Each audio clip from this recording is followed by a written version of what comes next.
Hey YouTube! Today we're turning these dollar store zipper pouches into a mini tote bag.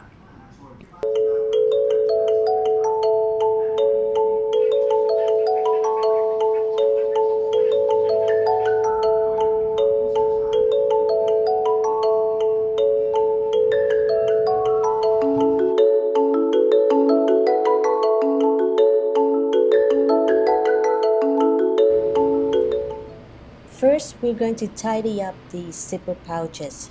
So I cut off the tag and pull them out of the seams. And also I cut off any loose threads. Since this is a mesh bag, you can see inside, so just make everything look clean. Then I use a flat screwdriver and I edge out the corners.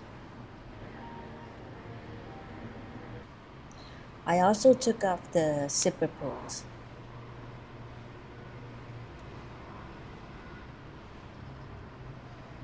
So next we're going to sew snap buttons onto the pouches. You can use Velcro, or if you don't want to sew, you can just pin them together with safety pins.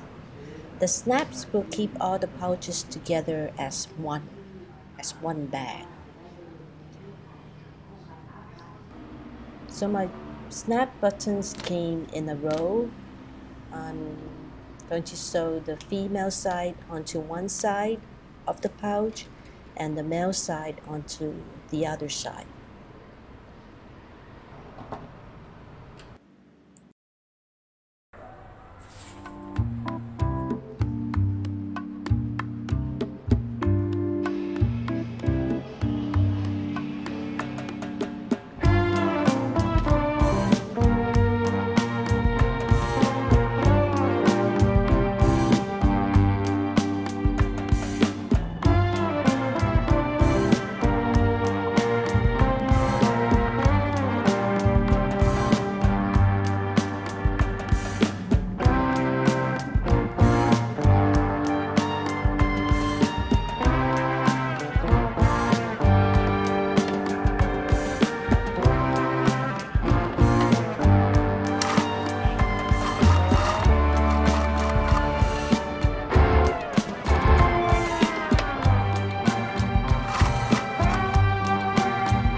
Okay, next we're going to make the cage.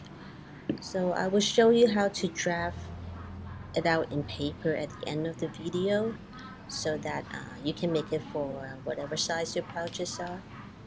So to figure out the length of the handle, you measure from the center of the bag like so, and your preferred handle length, and back down to the center. Multiply that by 2 and add 3 centimeters for seam allowances. The front band is easy, just wrap it around the bag and add 3 centimeters for seam allowances. And the side band wraps over the front band. It covers up the side seam on the front band, and then it travels down to the bottom and back up to the sides. You will need 2 D-rings if you want to add a strap to your bag.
To make the paper pattern, mark out a rectangle that will fit the base of your bag snugly.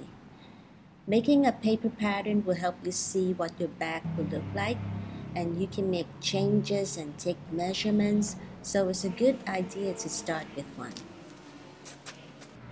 Here I'm creasing the rectangle to find the center. We will use that as a guide to make the bag symmetrical. Now I'm tearing out some paper that is the same width as the webbing that I'm using. So start taping from the center of the base and use the crease marks to make sure that the straps are symmetrical. So this is how I make the handle part of the bag. After that, you can add the front and side bands in pretty much the same way. So the tape I'm using is masking tape. It can be repositioned, so that's very good. So I hope you like this DIY, and I see you next time. Bye!